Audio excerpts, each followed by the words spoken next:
Assalamualaikum warahmatullahi wabarakatuh.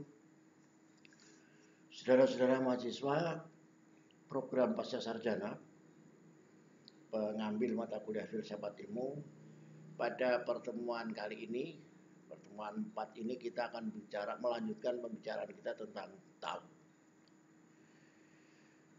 Kalau kemarin dari segi ontologi, sekarang kita bicara tentang dari aspek epistemologi, yaitu bagaimana caranya manusia dapat tahu.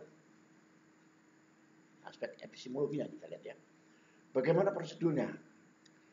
Bagaimana agar kita dapat pengetahuan yang benar? Apa yang disebut benar itu? Kriteria kebenaran itu seperti apa? Kemudian cara mendapatkan yang benar itu bagaimana caranya? Pertanyaan-pertanyaan epistemologi ini menjadi begitu bergejolak di pemikiran orang yang sedang berpikir tentang ilmu pengetahuan. Orang yang sedang berpikir tentang bagaimana untuk mendapatkan pengetahuan yang benar itu. Oleh sebab itu tadi dibuka dengan bagaimana caranya manusia itu dapat tahu. Yang pertama itu pendapatnya dari Randall dan Bahlon mengatakan begini, bahwa dasarnya itu adalah akal sehat. Dan caranya bagaimana? Coba-coba. Oleh sebab itu dikatakan akal sehat itu sebagai pengetahuan yang diperoleh lewat pengalaman secara tidak sengaja yang bersifat sporadis dan kebetulan.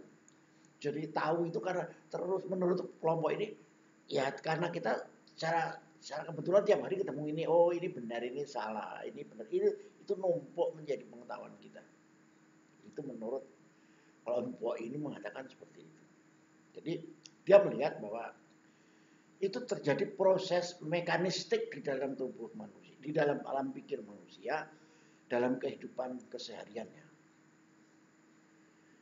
Nah, mereka berpendapat bahwa karakteristik akal sehat itu atau common sense ini ada oleh Titus disebut bersifat kebiasaan dan pengulangan. Jadi tadi yang disebut terus menerus, mikir yang baik, pikir gimana, ini bagaimana dan sebagainya dan sebagainya. Walaupun itu tidak bisa diingkari oleh mereka bahwa kabur dan samar-samar. Ini karena satu dengan yang lain, orang pengalaman satu dengan pengalaman yang lain itu berbeda menangkap dari apa yang direspon, apa yang diresponkan oleh stimulus yang datang itu berbeda. Nah, pengetahuan yang tidak teruji itu juga muncul dari akal sehat menurut mereka. Contohnya matahari mengitari bumi. Kalau bumi mengitari matahari bagaimana? Matahari mengitari bumi bagaimana? Nah, terus pendapat-pendapat ini bergejolak dalam pemikiran kita sebagai pemikiran akal sehat. Matahari mengitari bumi. Wah, ini mataharinya di sini, ini buminya di sini. Terus dan terus itu pemikiran-pemikiran yang seperti itu berkembang. Beda lagi dengan rasionalisme, dibangun dengan dasar berpikir yang deduktif di sekitar objek pemikiran tertentu. Ini mendapat Popper.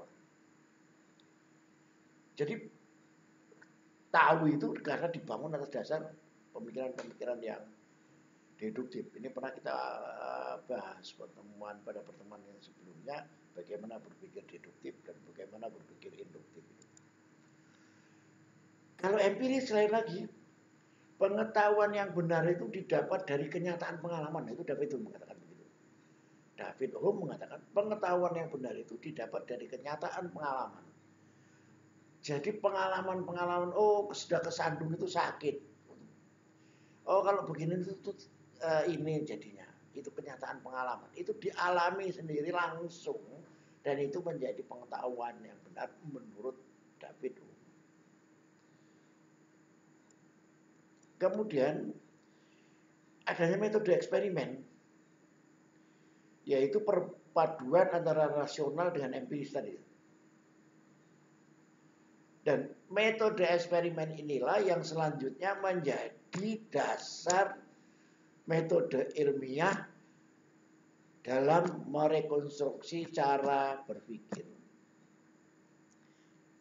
Inilah cikal bakalnya metode ilmiah dengan dasar eksperimen. Barangkali Anda pernah membaca di bukunya Pak Yu juga ada apel yang dijatuhkan dari atas dengan besi yang dijatuhkan dari atas, mana yang duluan sampai ke tanah dan seterusnya seperti ini. Ini adalah metode eksperimen seperti itu. Dan metode eksperimen ini terus berkembang, yang oleh Bajan disebut diakui oleh beliau bahwa metode eksperimen dikembangkan oleh para sarjana Muslim pada waktu abad pertengahan itu.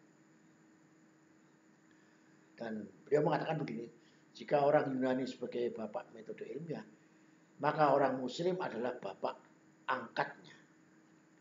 Karena lewat orang Muslim lah dunia modern sekarang ini mendapatkan kekuatan dan cahayanya.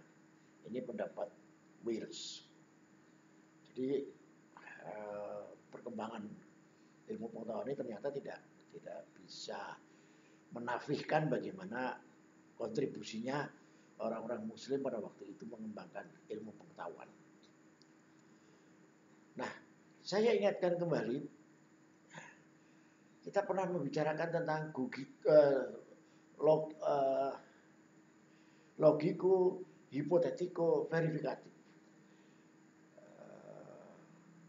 Pada pertemuan yang lalu, ini merupakan rumusan dari Profesor Herman Suwardi lanjut, yang disebut kebenaran itu jika mengikuti langkah-langkah sebagai berikut ini.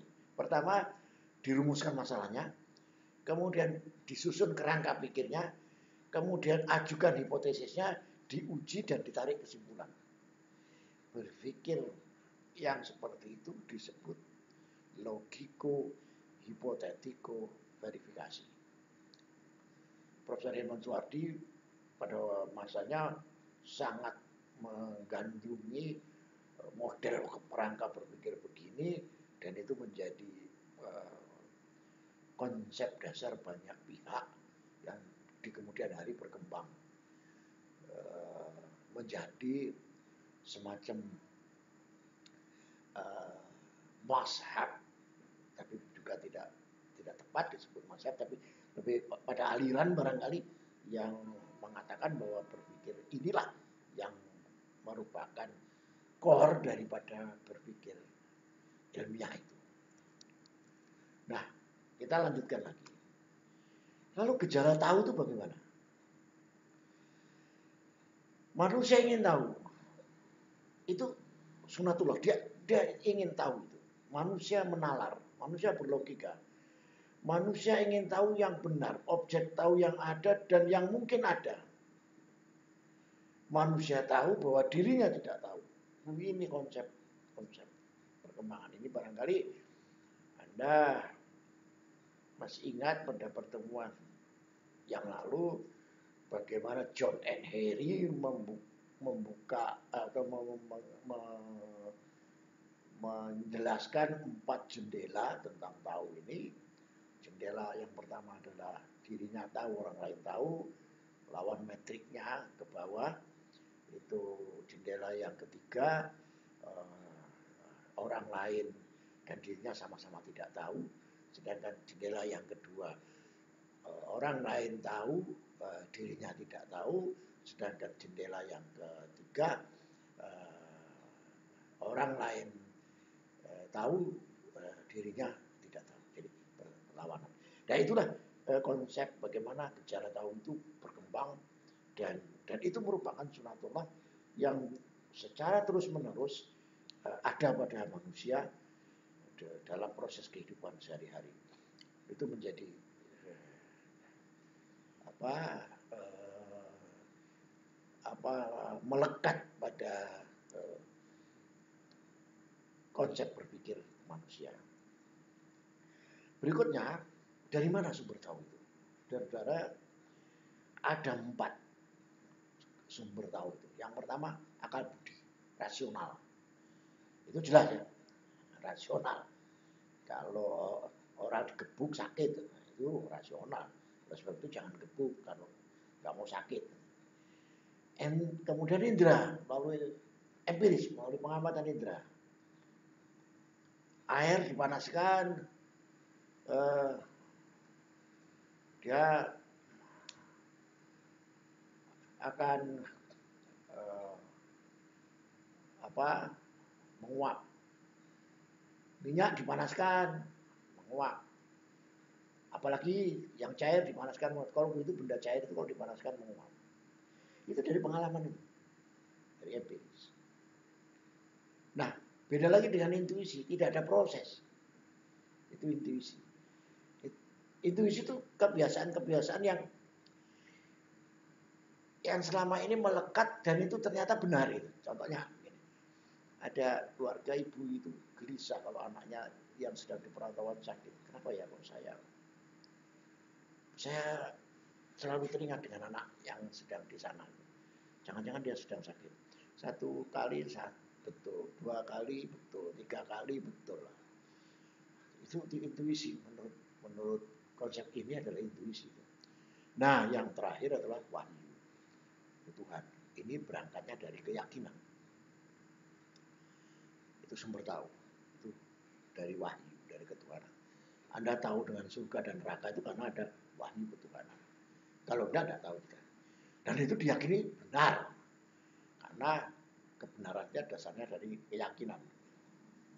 Bukan dari akal budi, bukan dari indera, apalagi dari intuisi tidak. Jadi itu sesuatu yang given. Nah, oleh sebab itu dalam melihat tahu tadi dengan dasarnya menjadikan kita kepada benar atau tidaknya sesuatu, maka ada sejumlah teori yang membahas tentang kriteria kebenaran ini. Saya mengamati beberapa teman-teman yang memberikan kuliah melalui media daring membahas tentang kriteria kebenaran ini sudah banyak, yaitu yang pertama teori koheren, itu runtut, sesuatu yang runtut, itu benar. Kalau sudah ini begini selalu begitu, itu benar. Koresponden ya, teori yang kesesuaian, ini sudah sesuai dengan ininya. Sel A sesuai dengan sel B, sel A sesuai. Nah, urutan ini itu namanya teori koresponden. Kemudian yang berikutnya, yang ketiga, pragmatis, ada nilai gunanya enggak itu. Nah, ini disebut dengan teori kebenaran, ada 4 tadi. Dan menurut saya teori kebenaran yang ini Anda akan menjadi lebih tajam kalau Anda membaca bukunya Prof. Yuyun di halaman 57. Di sana dijelaskan bagaimana ketiga ini dengan contoh-contoh yang lebih kompleks. Tapi saya hanya menyarankan Anda membaca ini tidak cukup dengan 1-2 kali saja, tapi berkali-kali, karena bagaimana bahasa-bahasa yang dipakai pada teori itu menjadi sangat sangat abstrak. Jadi itu 3 hal tentang teori kebenaran itu. Dan saudara-saudara, kalau kita lihat tentang kebenaran ini, tentang tahu ini, dengan kriteria tadi, teori kebenaran begini, teori koresponden begini, teori pragmatis begini, jadi harus kalau dia runtut itu menurut teori koheren dia benar. Kesesuaian, ya dia sudah sesuai, itu benar. Ada nggak nilai gunanya, itu benar. Nah, dari sini saya ingin menutup perjumpaan kita hari ini dengan satu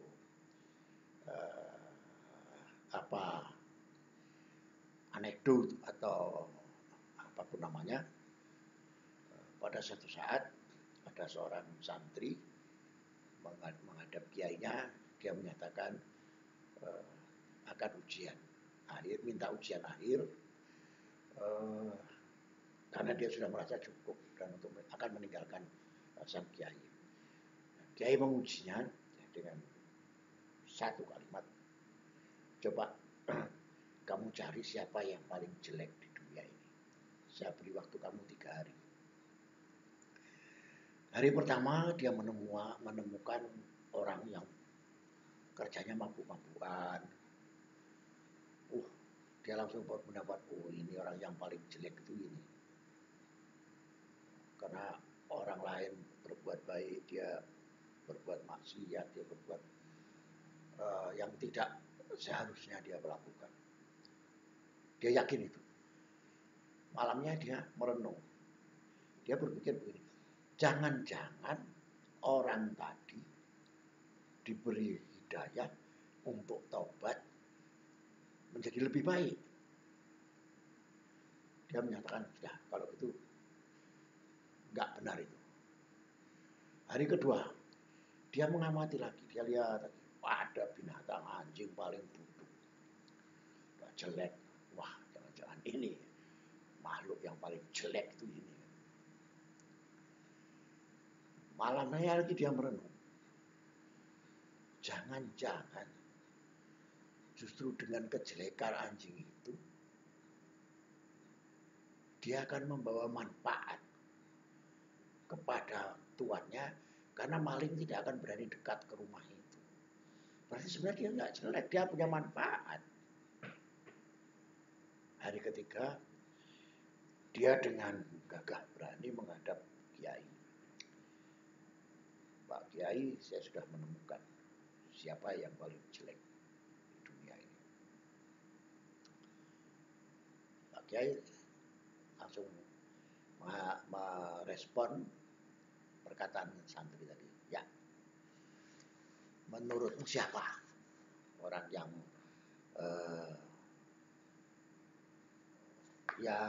paling jelek itu? Saat itu menjawab, ternyata orang yang paling jelek itu adalah saya. Kiai tersenyum. Kamu lulus. Assalamualaikum warahmatullahi wabarakatuh.